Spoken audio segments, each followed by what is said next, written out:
নমস্কার বন্ধুরা, আশা করি সবাই ভালো আছেন। আপনাদের মধ্যে এমন অনেকজনকে লক্ষ্য করা যায় যারা বাড়িতে বা বাইরে কোনো রেস্টুরেন্টে বা হোটেলে প্রচুর খাবার নষ্ট করেন।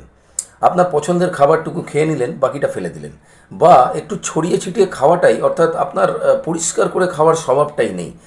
যারা এই ধরনের কাজ করছেন তারা কখনো এটা চিন্তা করেন না যে রাস্তার ধারে রাস্তায় কত গরিব মানুষ আজকালকার দিনে এখনও এরকম আছে যারা দুবেলা ঠিকমতো পেট ভরা খাবার পায় না, যারা একবেলার খাবার জোগাড় করতে হিমশিম খেয়ে যাচ্ছে।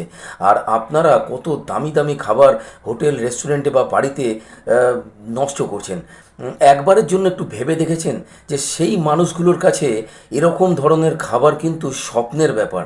আপনার কাছে অনেক পয়সা আছে, আপনি যে কোনো ধরনের খাবার কিনতে পারেন, তাই আপনার কাছে খুব একটা বড় ম্যাটার নয় খাবার নষ্টটা, কিন্তু তাদের কাছে অনেক বড় ব্যাপার। একটু চিন্তা করে দেখবেন।